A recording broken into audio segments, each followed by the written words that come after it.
Good to go. Okay, good evening, everybody. I'd like to call to order our reorganization meeting for December 2020. Would you please stand for the Pledge of Allegiance? Pledge allegiance to the flag of the United States of America and to the republic for which it stands, one nation, under God, indivisible, with liberty and justice for all. Okay, thank you. Roll call, please. Mr. Belchick, Here. Dr. Boston, Here. Mrs. Eckenrode, Here. Mr. Hardesty, Here. Mr. Larch, Here. Mr. Plenick, Here. Mrs. Williams, Here. Mrs. Tate, Here. Mr. Packer, Here.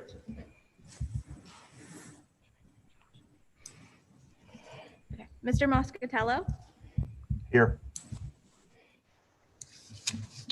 Mr. Johnston, Here. Mrs. Dolges, Mrs. Zeglin, Mr. Grimaldi, Here. Mr. Dalton, Mr. Gramling, Here. Mr. Saffron. Here. Okay, are there any citizens' remarks this evening? Okay, hearing none, we will approve tonight's agenda. Can we have a motion to approve the agenda? Sorry, I'll make the motion. Do we have a second? Second. I'll second. Are there any questions? Any opposed? Okay, the agenda will stand approved as printed. At this time, we'll have nomination of election of a temporary president. Actually, Mr. Belchick will preside over this section of the agenda. Okay, we're open now for nominations for temporary board president.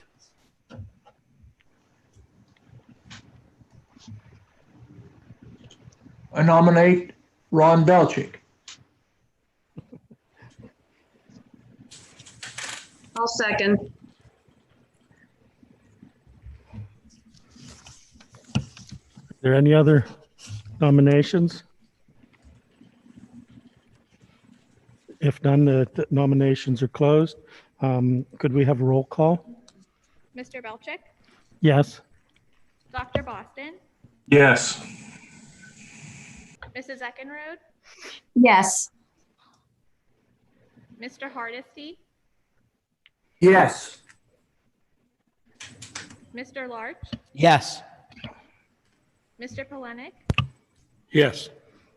Mrs. Williams, Yes. Mrs. Tate, Yes. Mr. Packer. Yes. I'm sorry, Ron, did I need to get a motion for that? Is that okay? Was to nominate you as Yes. the temporary president. The second motion is to elect you Okay. as temporary president. Okay. Now we'll have nomination and election of officers. The election of officers shall be by majority vote. Huh? Mr. Belchick, we have to pass the motion to elect. Oh, you as- okay. Okay, that's what I was asking you. Okay, sure. Could we have a motion then to elect me as temporary president? I'll make the motion. I'll I'll second. second.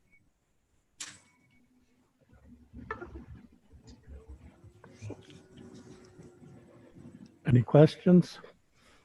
Roll call, please. Mr. Belchick, Yes. Dr. Boston, Yes. Mrs. Eckenrode, Yes. Mr. Hardesty, Yes. Mr. Larch, Yes.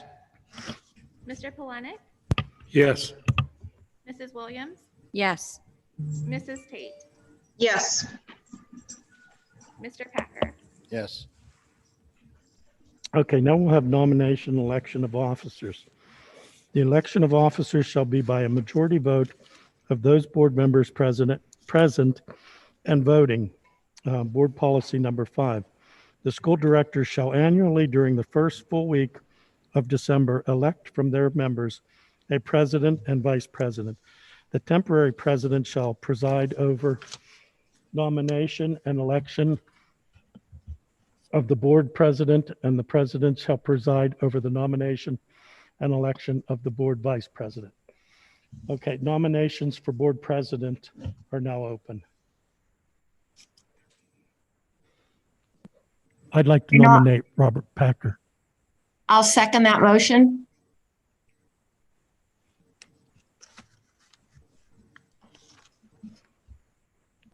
Are there any other nominees? Hearing none. We need a roll call for that, Mr. You need a motion to elect Mr. Packer as Okay, nominations. We already have nominations. Now we need a motion to elect, correct? Okay. Okay, we need a motion to elect as president of the board, elect Mr. Robert Packer as president of the board of school directors. I'll make the motion.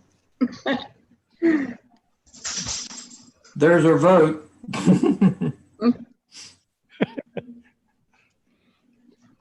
We have a motion and a second. by Mrs. Williams, seconded by Mrs. Tate. Is that correct?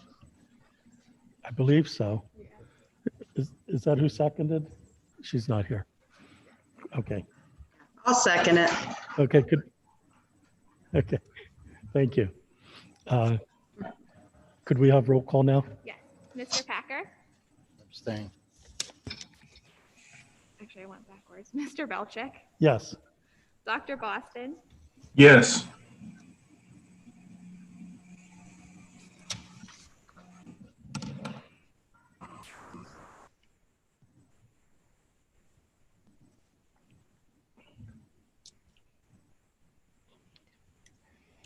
You guys hearing Mrs. anything? Eckenrode? I can't hear anything. I can't hear either.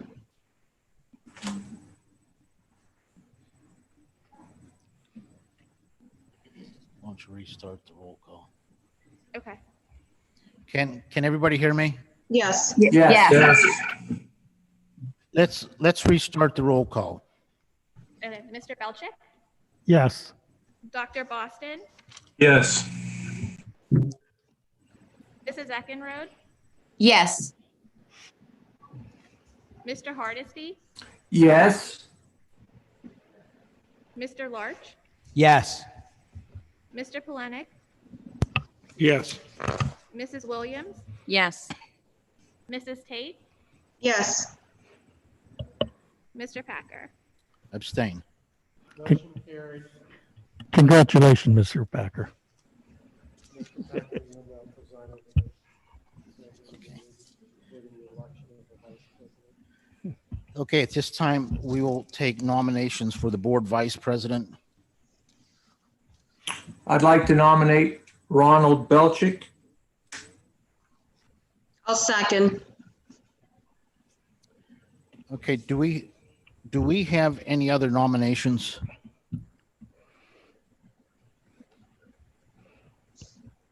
Okay, hearing none, we'll move on to election of the board vice president. Can we have a motion to elect Ronald Belchick as vice president of the board of school directors? I'll make the motion. I'll second. Are there any questions? Roll call, please. Mr. Belchick? Abstain. Dr. Boston? Yes. Mrs. Eckenrode? Yes. Mr. Hardesty? Yes. Mr. Larch? Yes. Mr. Polenic? Yes. Mrs. Williams? Yes. Mrs. Tate? Yes. Mr. Packer. Yes. Okay, we have a number of other appointments that we need to make, beginning with 7A, representatives to the ICTC Joint Operating Committee. Mr. Johnson, anything you want to Sure. say about that? In the in the past year, Mr. Hardesty has served as the district's representative, and Mr. Larch has served as the alternate representative to the ICTC Joint Operating Committee. I have contacted them. Both of them are still willing to fulfill those roles. But again, we left those blank because I know when we do these appointees, I know people's always willing to retake the position, but they also always say, but if there's someone else, speak up. So at this point, Mr. Hardesty has indicated that he would serve as the representative, and Mr. Larch did say that he would serve as the alternate. Okay, would someone like to make a motion? I'll make that motion. Okay, to appoint John Hardesty as the district representative and Ron Larch as the district's alternate. That's the motion, Mr. Belchick. Yes. Okay, and that's to the Indiana County Technology Center Joint Operating Committee. Okay, do we have a second? Second. Okay, are there any questions? Roll call, please. Mr. Belchick, Yes. Dr. Boston, Yes. Mrs. Eckenrode, Yes.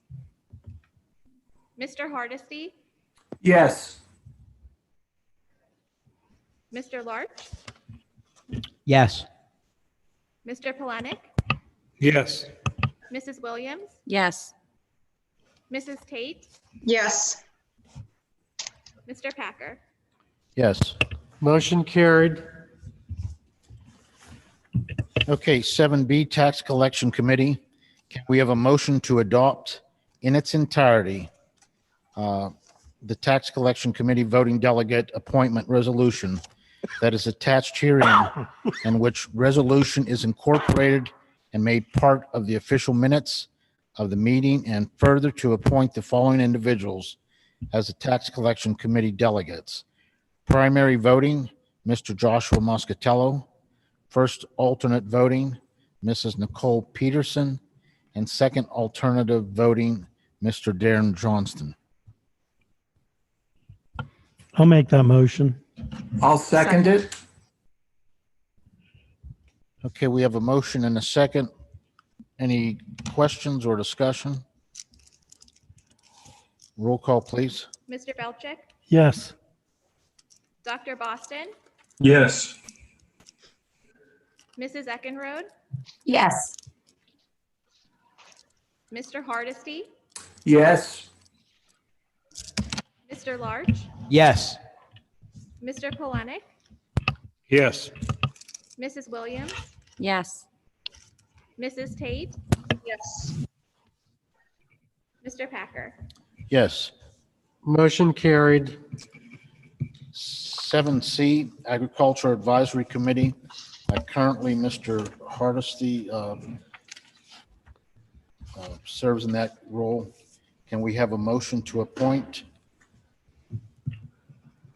Mr. Hardesty?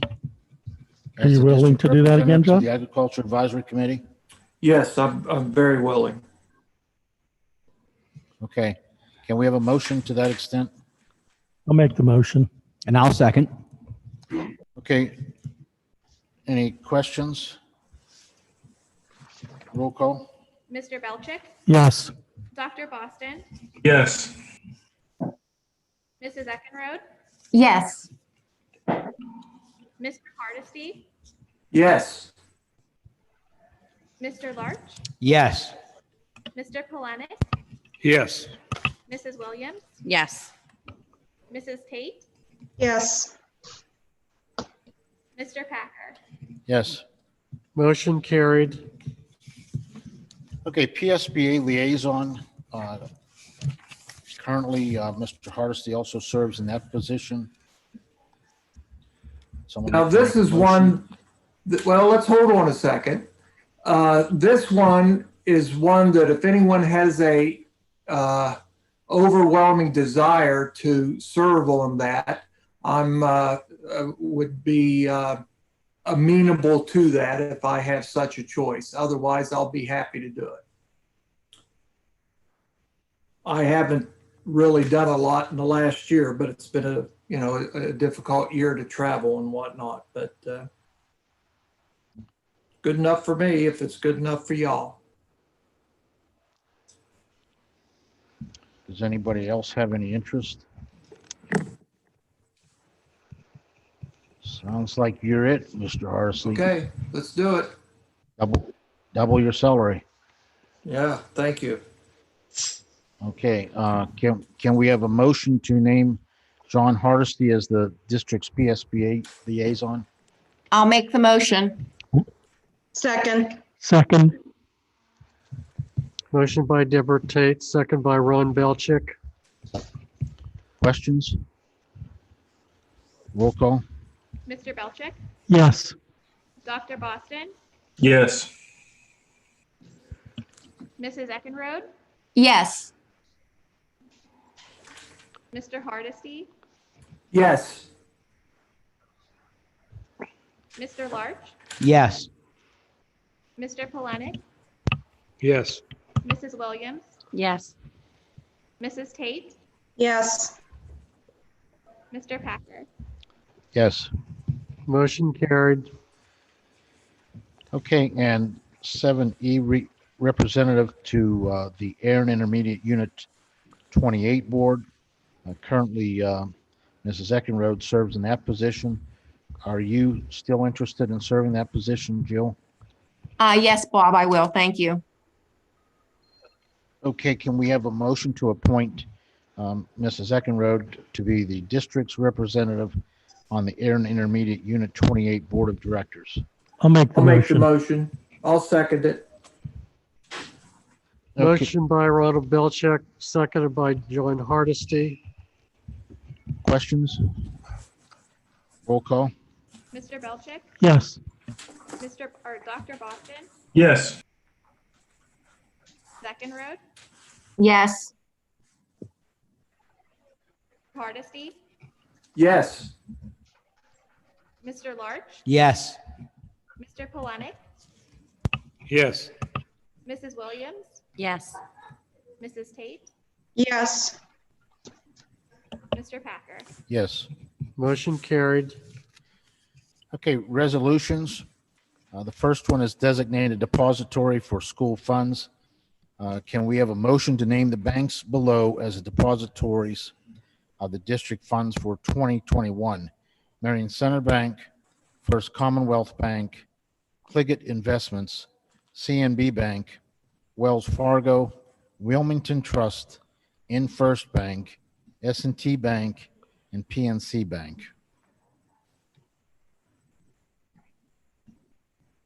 I'll make the motion. I'll second it. Question, Motion by Mr. Polenick, seconded by Mrs. Eckenrode. questions? Josh, I have one question. Is this the first time we've had Wilmington Trust on here? No, actually, Wilmington Trust has been on this list for a while. We have 2 bond issues from Wilmington Trust, as well as some deposits that are on hand there that pay for part of the payments of those bonds throughout the year. Okay, thank you. Okay, any other questions? Roll call. Mr. Belchick, Yes. Dr. Boston, Yes. Mrs. Eckenrode, Yes. Mr. Hardesty, Yes. Mr. Larch, Yes. Mr. Polenick, Yes. Mrs. Williams, Yes. Mrs. Tate,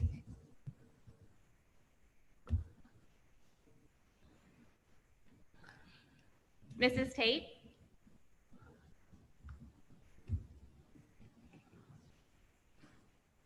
Yes. Mr. Packer, Yes. Motion carried. Okay, 8B, designate a newspaper of general circulation. Can we have a motion to name the Indiana Gazette and mainline newspapers of general circulation. I'll make the motion. Second. Motion by Mr. Belcheck, seconded by Mr. Larch. Questions? Roll call. Mr. Belchick, Yes. Dr. Boston, Yes. Mrs. Eckenrode, Yes. Mr. Hardesty, Yes. Mr. Larch, Yes. Mr. Polenic, Yes. Mrs. Williams, Yes. Mrs. Tate, Yes. Mr. Packer. Yes.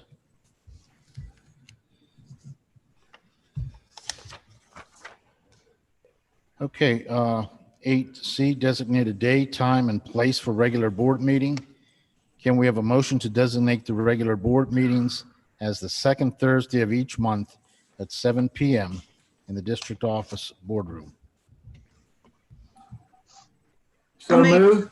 I'll make the, oh, You Will can you fit me second in that, anywhere Mr. you Belcheck? want. second.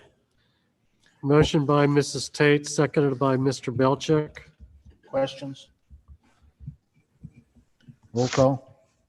Mr. Belchick, Yes. Dr. Boston, Yes. Mrs. Eckenrode, Yes. Mr. Hardesty, Yes. Mr. Larch, Yes. Mr. Polenic, Yes. Mrs. Williams, Yes. Mrs. Tate, Yes. Mr. Packer. Yes. Motion carried. You're going into D. Okay, designated day, time, and place for committee meetings. Can we have a motion to set committee meetings as the first Thursday of each month at 7 PM in the district office boardroom? I'll make the motion. I'll make that. Second. Motion by Mrs. Eckenrode, seconded by Mr. Belcheck. Now, Mr. Johnston, it says district office boardroom, but you put a sign up directing people here, correct? That's correct. So when we've temporarily moved over here, we identify that we're over here with signage, and then we also have it on our district website that we transition over to this room. Okay, thank you. Sure. Any other questions? Roll call, please. Mr. Belchick, Yes. Dr. Boston, Yes. Mrs. Eckenrode, Yes. Mr. Hardesty, Yes. Mr. Larch, Yes. Mr. Polenic, Yes. Mrs. Williams, Yes. Mrs. Tate, Yes. Mr. Packer. Yes. Okay, motion carries under 8E, approve use of facsimile signature. Can we have a motion to adopt the following resolution authorizing officers to use facsimile signages? Be it resolved by the Board of Directors of the Penns Manor Area School District, hereby resolved by and with the authority of the same, that in compliance with the Uniform Facsimile Signature of Public Officials Act 1961, June 25, Public Law 849, Section 6.65, pertinent statute, Section 301 through 309, the following officers are authorized to use a facsimile signature: President, Vice President, Treasurer, and Secretary.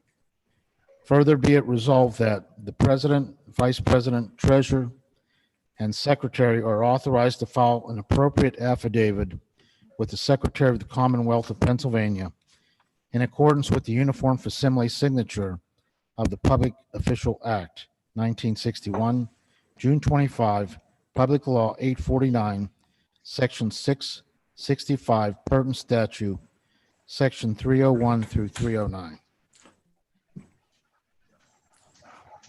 Can we have a motion? I'll make the motion. Second. Motion by Mrs. Williams, seconded by Mr. Belcheck.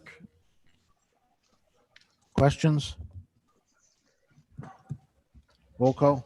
Mr. Belchick, Yes. Dr. Boston, Yes. Mrs. Eckenrode, Yes. Mr. Hardesty, Yes.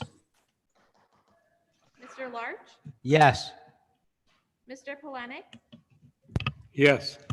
Mrs. Williams, Yes. Mrs. Tate, Yes. Mr. Packer. Yes. Motion carried. And under new business, number 9, accept the resignation of Mrs. DeBella as guidance counselor. Can we have a motion to accept with regret the resignation of Jill DeBella effective January 1, 2021, and to grant permission to post and advertise for this position? I'll make the motion. Second. I think we had a second. Mr. Boston. Okay, are there, Motion by Mr. Larch, seconded by Mr. Boston. are there any questions? Roll call? Mr. Belchick, Yes. Dr. Boston, Yeah. Mrs. Eckenrode, Yes. Mr. Hardesty, Yes. Mr. Larch, Yes. Mr. Polenic, Yes. Mrs. Williams, Yes. Mrs. Tate,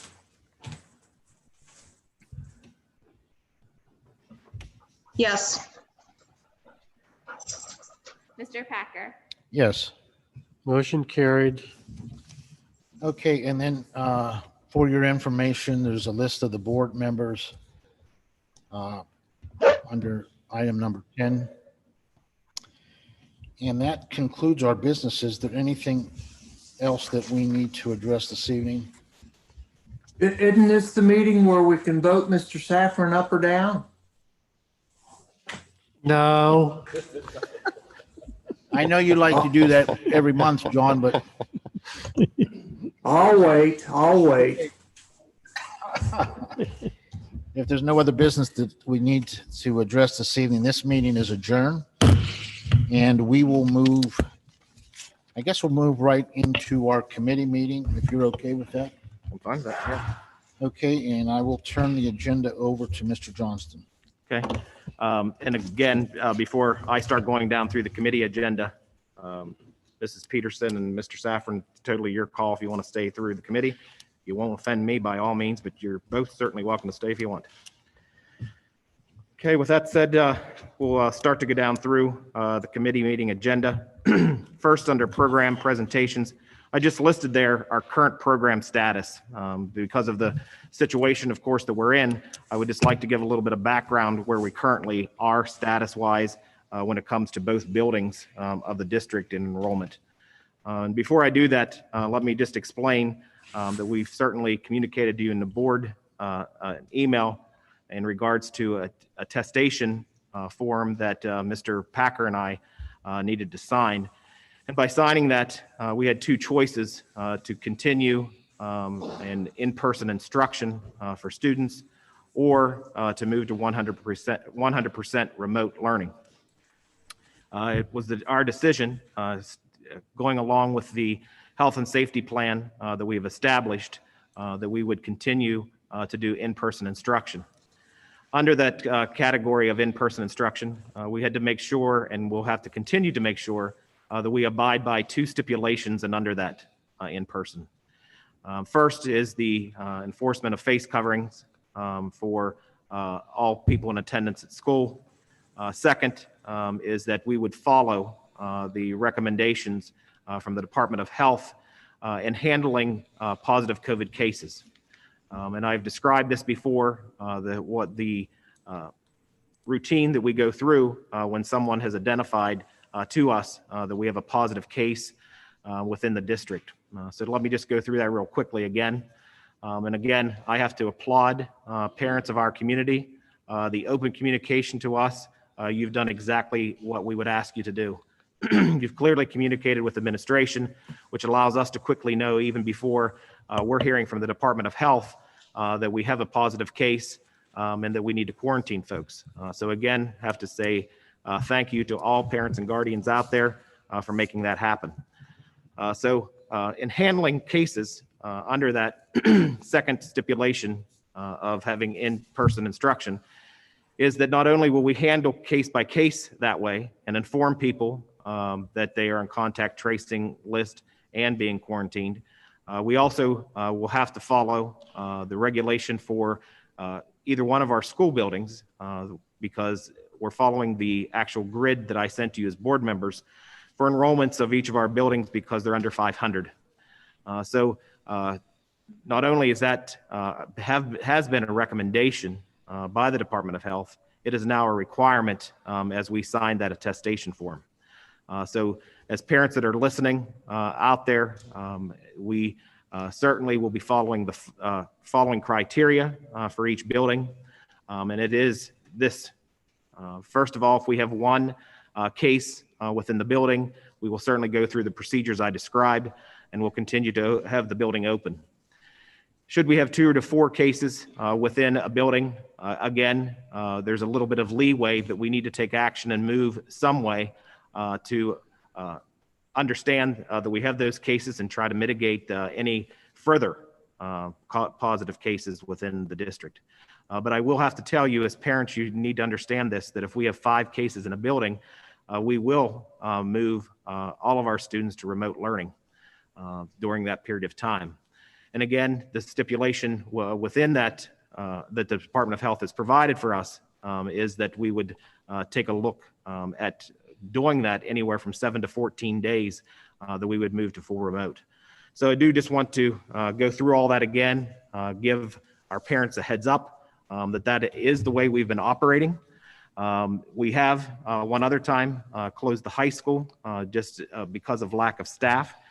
So you need to understand, not only are we following the criteria set out for the Department of Health has set out for buildings that have lower than 500 students enrolled in it, we go beyond that. And that is if administration-wise, we don't feel that we have enough faculty and staff to operate that building, we will do 1 day remote learning with students. So parents, there's 2 reasons that we could be moving to remote learning. 1, we've met the criteria set out for the Department of Health for positive cases within a building, or 2, administration determines that we do not have enough staff to safely operate the building for that particular day. So back to program-wise, I just want to inform the board where we're at this point. Just to remind everyone and those that are listening that we have created the second option where students can work in Google Classroom. So status currently, and we did see a few students move into Google Classroom since the holiday break. Currently at the elementary school, we have 18 students that is electing to receive their education in Google Classroom. At the high school, we are at 57 today that's working in Google Classroom. Also, in addition to that, because of outside cases, we do have students in both buildings that are quarantined. So we temporarily have them working in Google Classroom. And at this point today, we have 20 students at the high school that are quarantined. And let me describe that. That's various situations. So it could be mom at home who tested positive. Students needed to be quarantined. Students have participated in outside events, and someone has tested positive, and now they need to be quarantined. So we have 20 students in the high school currently, and 20 in the elementary that are quarantined. Case-wise, currently at the district, because Department of Health has us look at cases. Currently, we do have 1 district employee that has tested positive and is in that open window. We also have another employee from an outside agency that has tested positive that works at our elementary school. So those are the 2 open cases currently for us. Otherwise, we have not seen a surge from our holiday that everybody anticipated would happen. So we are very thankful for that. Currently within the entire district, we're looking at 2 situations in that open window. So I just wanted to pass that information along to you so that you at least knew where our student population was at this time. there any questions to any of those? Additional questions you'd like to know information? I have one question there. You had mentioned, maybe I missed it, but as far as quarantine timeframes, considering 7 to 14 days, are each individual case looked at and that quarantine timeframe vary, or do we go with 14 days? So administration has in that grid the Department of Health has given us is that we have that variance to determine the number of days that we're out. I will tell you that, of course, we want to provide instruction in quickest period of time as we can. And honestly, it will be determined what those 5 cases are. So to be quite honest, if we would have, maybe 3 of those 5 are employees and it didn't affect us contact tracing wise, we would continue to do instruction. I will tell you though that I have communicated to everyone that works here, and they clearly know that if we get to 5 cases in a building, we will move that building to 100% remote learning. And again, that choice of 1 to 2 weeks, it will be determined on what those particular cases are. Okay, I would just encourage that type of thought process, because a lot of times going right to a long-term impacts significantly outcomes of staffing and services support. And if it's, a potential by contact tracing, that thought process has to be there to consider, that 7 days with a negative test, or even 10 days operationally that makes sense. Right. So, okay. Yeah. So that thought process is being used. Yes, absolutely. Absolutely. Mr. Johnston, Yes. with regard to the attestation, it's my understanding that the board did not have to approve that, but we do have to include that as part of our district plan. Correct. And so we should have a motion maybe next week at Okay. a regular meeting indicating that attestation would become part of our plan.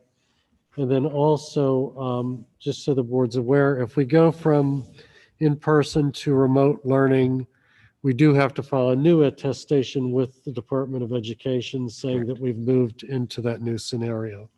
That is correct. Other questions, comments? Thank you, Mr. Saffron, for pointing out those couple things. And again, the other criteria was that attestation form needed to be on the website, and the day that we submitted it, we did place it on the website. So if you go to the COVID menu at the top of our website and click on that, it would be the very top item at the top of that page. Other questions? Okay. So moving down along through the agenda, nothing under negotiations currently, nothing under curriculum. Budget and finance, we do want to start meeting with that particular committee. So Mr. Belchick, I don't know if you want to have that discussion now or at the end of the meeting. We would like to have a budget and finance committee meeting. I don't know if the 3 of you, and again, more than 3 can be invited. I don't know if next Monday, Tuesday fits the 3 of you that's on the budget and finance committee, and others are certainly welcome to join too. Do you prefer that during the day, or do you want that in the That's evening? honestly up to the 3 of you that's on the budget and finance committee. What works for everybody? I'll make whatever we can, whatever suits you guys. Whatever works with you and Josh. Okay. When Monday or Tuesdays, It doesn't matter. who's three? When, So it's Mrs. Williams, you I'm flexible. When you probably prefer evening, huh?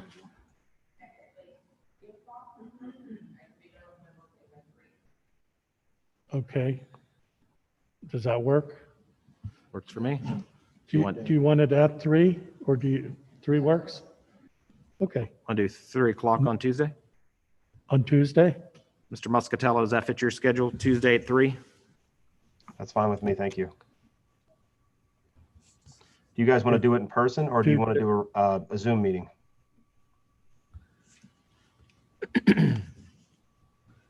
Your choice. I can be at the school. Mr. Okay. Packer? Wendy will already be here, so. Okay.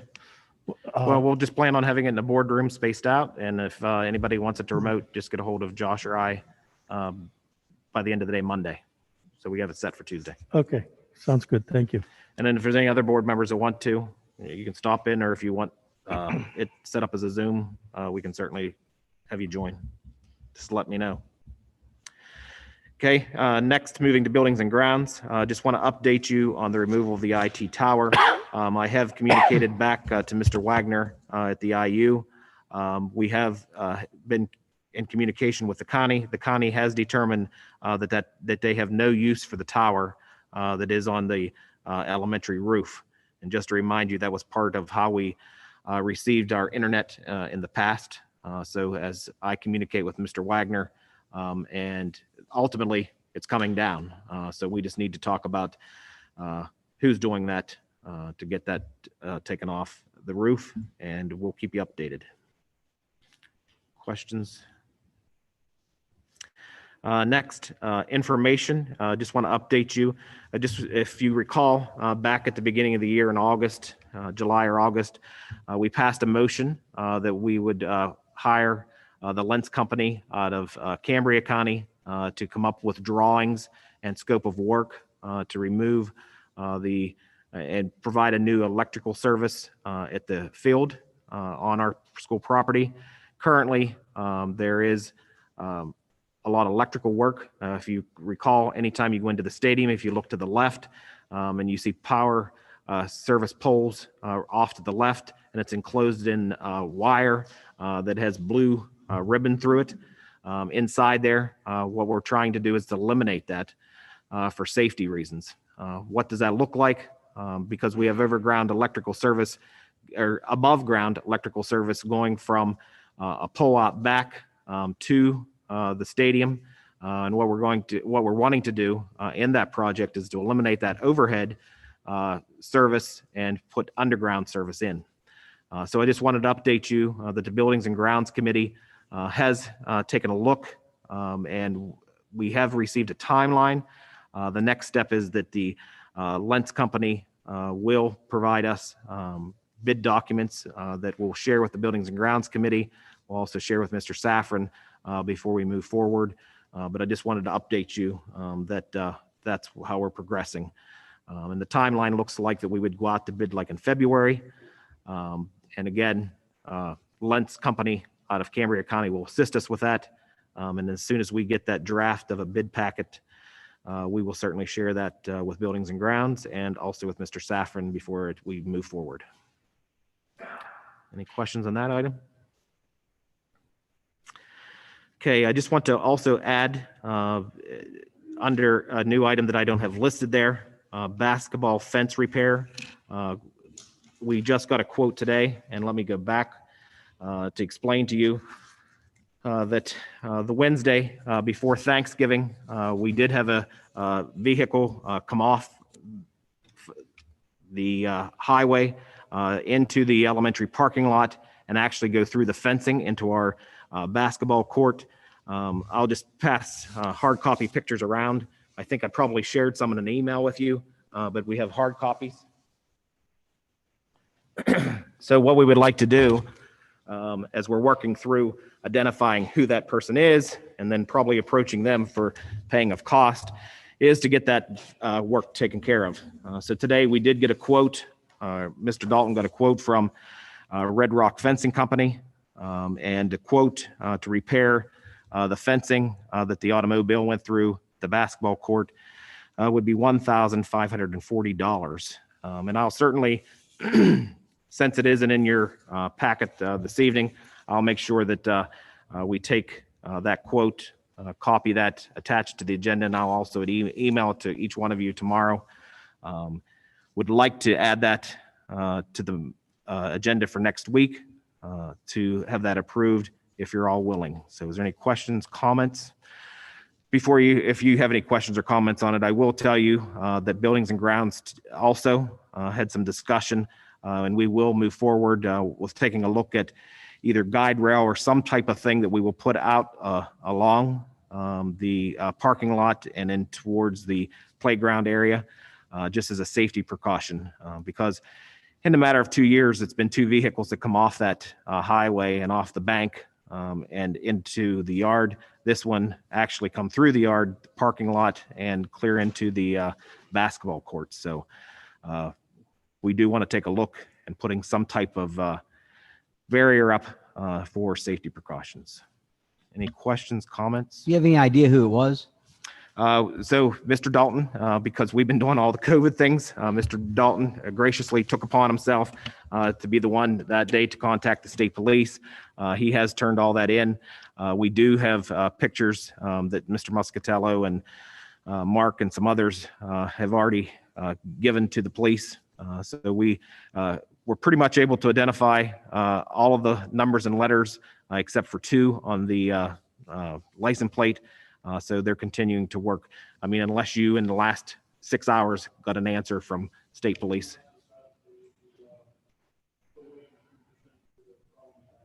Okay. And for those of you who didn't hear, if you didn't hear Mr. Dalton, he is still waiting on a phone call back. Trooper Sink is the one handling that for us. So as soon as we get information, we'll certainly pass that along to you. Any questions, comments? Okay. Moving on, number 7, athletics. We have nothing at this point under athletics.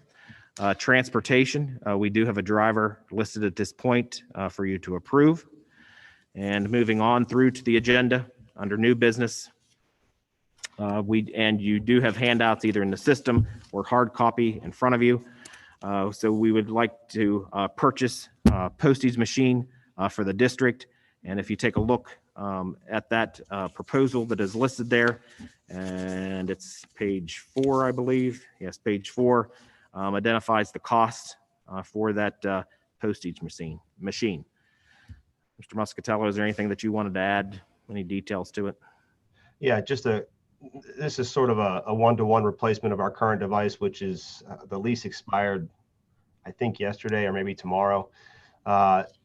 This will be another one of those situations where we'll purchase this out of capital reserve, obviously with your permission, but I will defer the current amount that we're paying towards the lease for the current machine. I'll defer that into capital reserve to pay that off over the course of the next 5 years or sooner if funds are available. It just makes more sense financially to purchase these types of machines outright instead of leasing them. There's probably a couple of $1,000s that get locked up in lease points that just doesn't make sense when we have capital reserve. Okay. Any questions on that item? Okay, moving along under new business, B, substitute rate increase. If you would take a look at the handout that we have sent, Mr. Muscatello worked up some figures so that we can have some discussion. I will tell you again that staffing becomes an issue, and you've heard us for not only in the past since March, but even before that, just the difficulty of getting substitutes. So I do want to point out that neighboring districts have increased their sub rates. We're at 90. One other school district in the county is at 90. The rest have increased. Purchase line is at 100. United has increased to 120.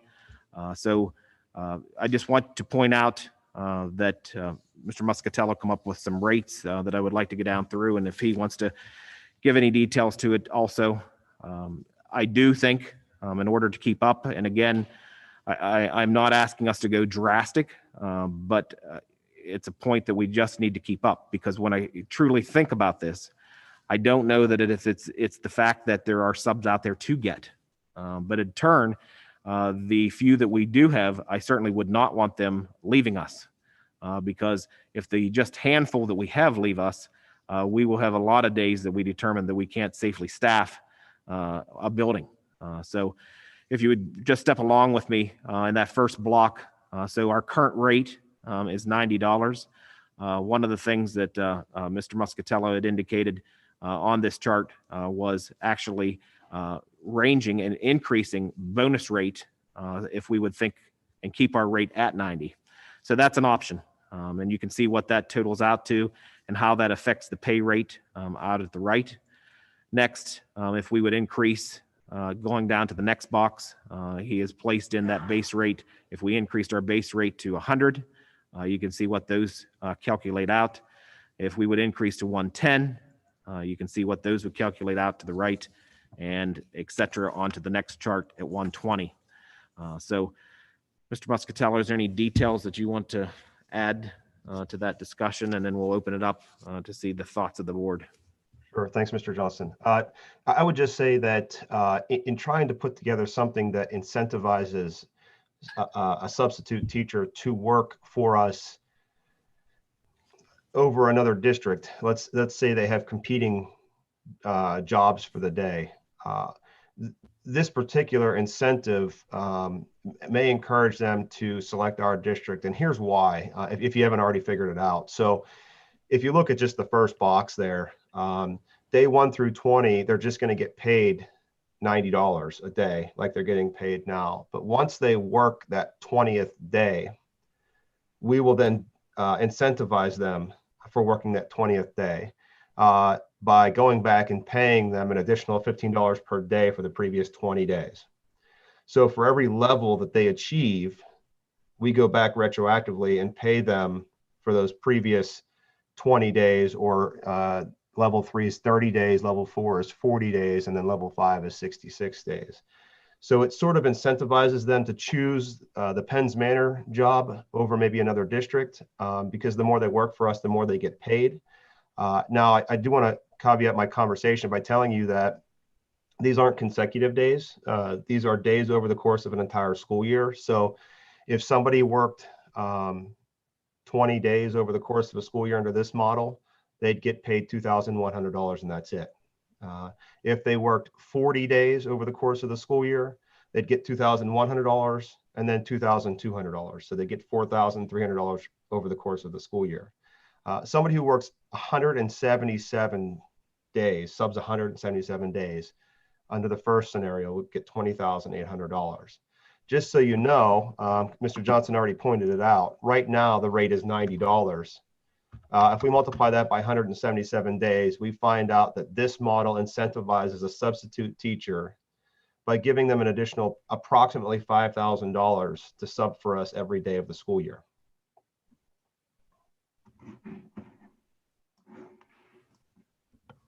Josh, the bonus rate doesn't kick in until the 21st day, is that right? Right. The level has to be achieved for the retroactive bonus payment to be applied. So the day 1 through 20, it would be the base rate. And then the day 21, they would get the bonus. Is that correct? That is correct. So they'd have to work the 20th day. Once they work the 20th day, on that very next paycheck, we would pay them whatever they earned in that 2-week period, plus the bonus rate per day for all the previous days that they worked at that level. Oh, okay. So after they've worked 20 days, they get a bonus for working the first 20 days of 20 times the $15. Right. Correct? Right. Okay, thank you. Welcome. We don't have any bonus now. Correct. We just paid $90. That's it. Correct. Okay. Have we seen any folks leaving like to United, or have we been able to keep what we got pretty good? I will tell you, over the course of the year, and also during this stage since March with COVID, we have lost individuals. And I would say probably about 4 of those individuals I don't believe went to any other district. It's just that they have just decided, because of the situation that we're in, that they would just rather not sub. I will tell you that we've had some subs that have not come back I'm not sure if they've gotten jobs somewhere or if they have moved to other districts to sub there. But I will also tell you that we probably have 3 solid individuals, and then we probably have another 3 that come periodically. So outside 6 or 7, unless Mrs. Zegler or Mrs. Dolges can correct me, that's about where we are right now. That we have probably about 6 teacher subs that we can use. Will they be here most of the year? Will they meet the 177 days? Currently, right now, I know going into this school year, none of those individuals have been here every single day. Okay. And I know we've talked about in the past hiring someone to sub. The price would be a lot different, wouldn't it? Because they would become a benefited employee. So we're talking, what, 50,000 versus even the worst case scenario of 26,000? Is that correct thinking on my part? Yes. So they would start out at step 1. If they were actually just a step 1 teacher with only an instructional one, they'd start out with 41,000. And then you tack benefits on top of that. So you're probably closer to the $55,000, $60,000 mark. I think the other thing to point out too, and Mr. Johnson, correct me if I'm wrong, but I think, is there some conversation that you'd like to have this apply retroactively to the current substitute teachers that have worked for us this year? Yes. So I was going to ask if once we got into discussion, if we picked out a scenario, that was going to be my end question to all of you, that could we go back? Again, you may say, well, what's that doing? In my opinion, it's going back to those 6 people that have been solid with us, has supported us through all of this this year. So again, that's an additional thought that I would like to ask you once you pick a scenario that is here. And again, the scenario can be that you raise the base rate and that's it, or the incentive piece that Mr. Muscatello indicated. And then the third consideration would be, do we go back and calculate this since the first day of school? Do you have one recommendation that you think would be the most advantageous to us without, leaving something on the table? Kathy and I often buy the mid-range something instead of the top washer or dryer or the bottom washer and dryer. But if it's going to take 120 plus the incentive, is that what we need to do, or what's your thoughts? What would leave you and the administration happy this evening or next Thursday? My recommendation is not to go to the 4th box that you see, but I would recommend that we either go with the 2nd or the 3rd. Just for clarification, where it says, bonus rate,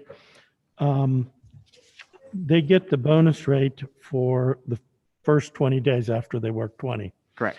Now, they don't get another $20 for all the other days, or how does that bonus work? Or is it just for days 21 through 40? 21 to 40, correct, Mr. Muscatello? That's that right. They'll So get the 20. Yes, if you look at the column on the far right, the effective rate paid.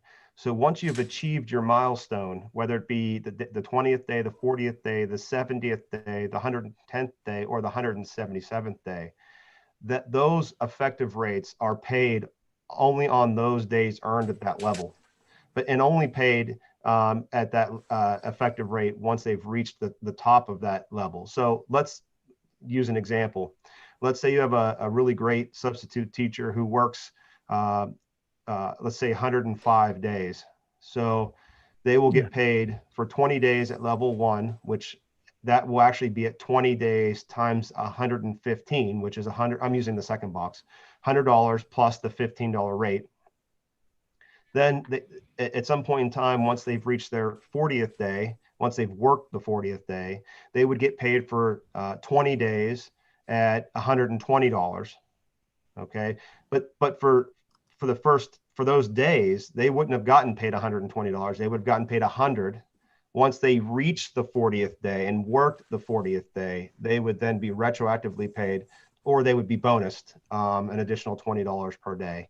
And then again, as you're working down through that, that person made it to say 105 days, they would be on level 4. They would only get paid at level 4 for the days between 71 and 105 at the base rate, not the bonus rate, because they didn't make it to the 110th day. So I think this is where we're talking about encouraging folks. If they know they're at the 105th day and working 5 more days at Penns Manor is going to get them a bonus, a $30 per day bonus, then they may potentially choose our district over another district to work at for those next 5 days. Thanks, Josh. Sure. Do other districts have a bonus program of some sort? Yes, there is one other district that has established an incentive. Okay. One question I have is, out of the 177 days of school, is it fair to say that there's a substitute needed for each one of those days somewhere? Absolutely. Okay. Yeah. And that's always been that way. Oh yes, it isn't just now. It's always been that way. Okay. And honestly, I'm going to tell you, our teachers again, and I have to put a plug in for them. And this is actually going off on a side note, is that our teachers are not doing near the professional development and going out to conferences and things since we have been in COVID. I mean, because it's not happening. So they are here. And with that even said, that we have staff being on contact tracing lists. We have, still people needing to be off for sick or something else, bereavement, those things. I will tell you, I have not seen a day yet. Wow, in the past, I don't even know if we even seen a day yet this year when we didn't need a sub. Am I wrong? I mean,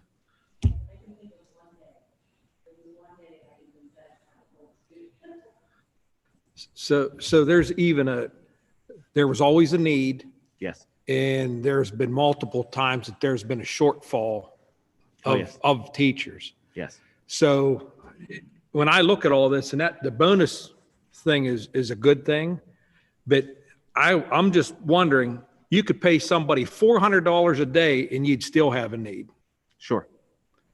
So, in my opinion, trying to attract people, you can get, well, I don't know if you can get blood from a stone. Maybe. Mm-hmm. So I wouldn't necessarily think that when you plug a bunch of money into the, option 4 or something like that, I'm not sure if you're going to get any more. Mm-hmm. So, I mean, I would almost advocate the bonus structure is good.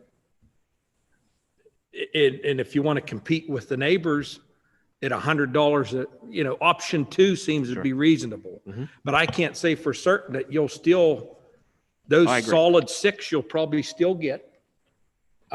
Because to tell you the truth, sometimes people say, I can't live on that day-to-day substitute teaching. I got to go find something else. I got to find another career.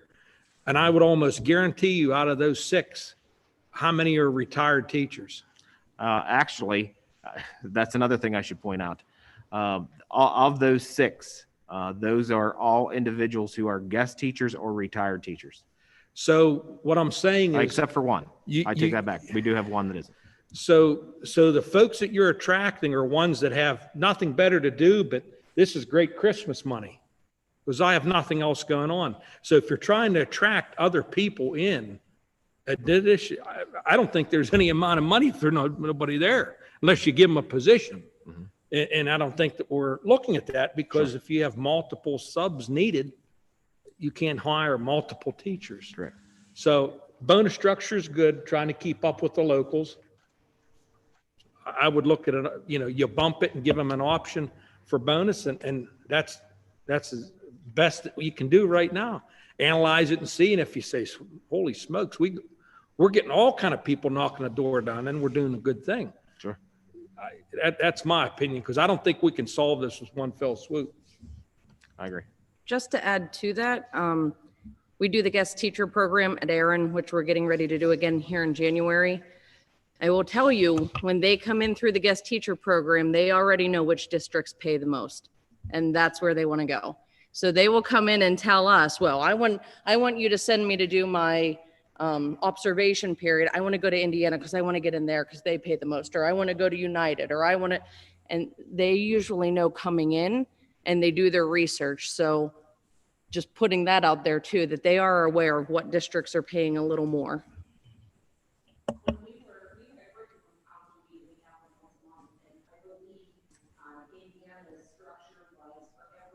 Use your microphone, please.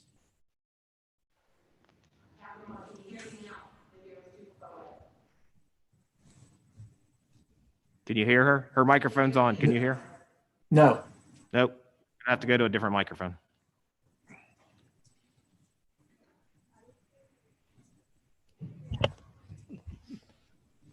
Can you hear me now? Absolutely. Okay, I was just saying, once a month, we have curriculum council meetings with all the local school districts.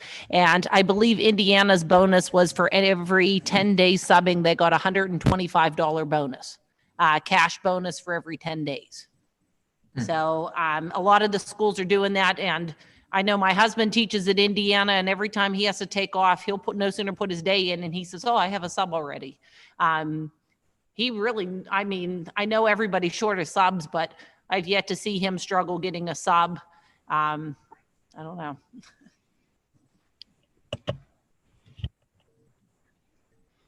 Well, weighing in on it, I'm okay with the second one. And if you wanted to do it retroactive, I think that'd be a nice gesture, but that's my opinion. Okay. I agree. I agree with Ron. I think option 2 would be good, and I would be in favor of the retroactive amount also. Okay. Any other questions or comments on an option? The budget committee is going to be meeting. Mhm. Is there money in the budget to give a retroactive bonus? Well, Mr. Muscatello, I know that we put an amount in. I don't know where we are in using that total amount when it comes to the subs. I don't know that total amount. Yeah, I would love to answer that question right now, but I can't. However, I will tell you this. When you're only paying 6 or 7 subs instead of 14 or 15 subs, the amount of money that we're paying out in subs is a lot lower than we've even paid in previous years. So my guess is we probably do have money in the budget to make those payments.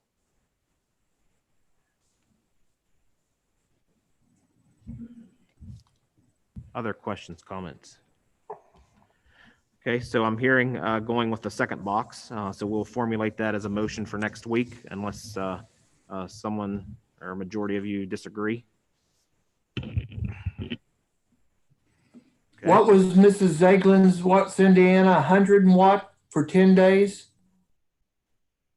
Was it 100 and some? 125. So you go 20 days with us, you're going to get, what was that? $300. So, yeah. Do you think there's any difference in that? You know, it's at the end of 20 days, it's more money, or on the 21st day, or you know what I'm trying to say. Does that sway our thoughts any? I'm not pushing anything. I'm just wanting to cover it all. Does Indiana have the better mousetrap at this point? Because United, it was in the paper at $120, and that's just a flat figure. Is that the best of our knowledge? That is correct.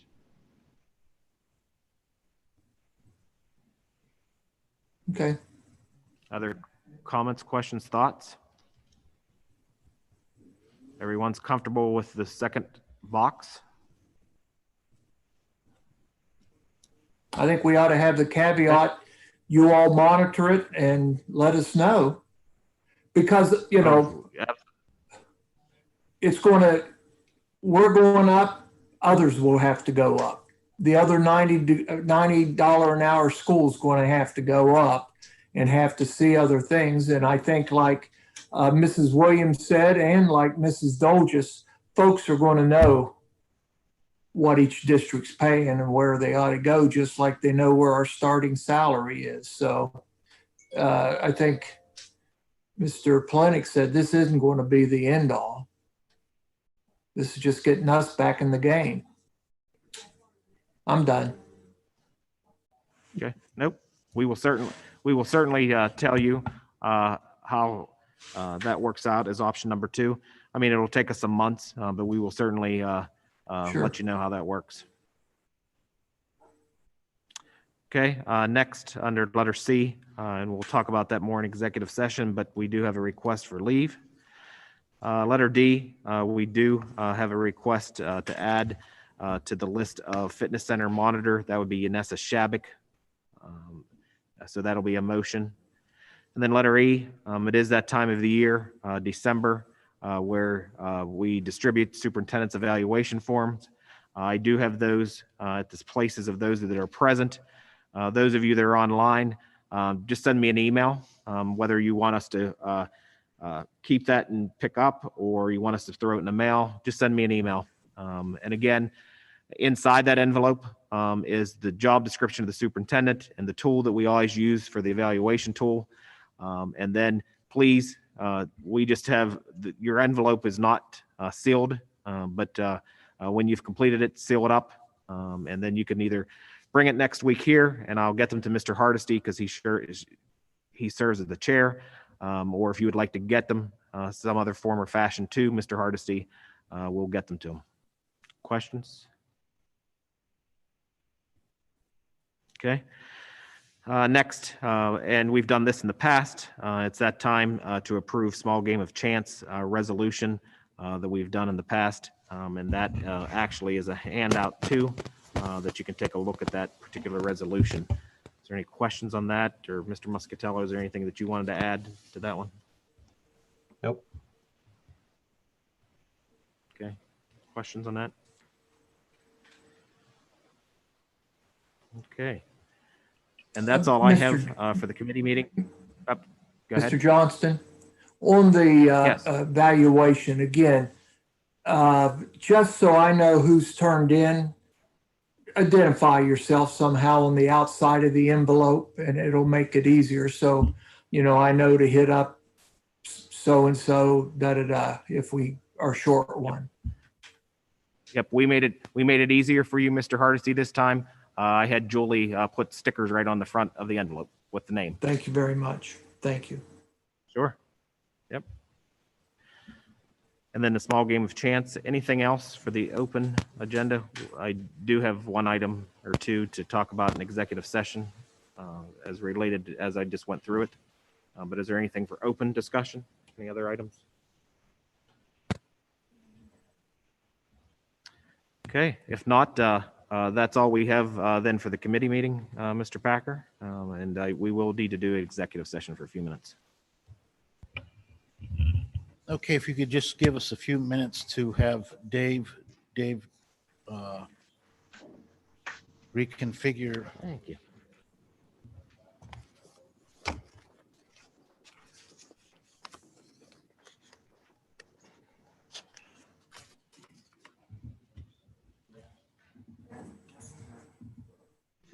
Yep.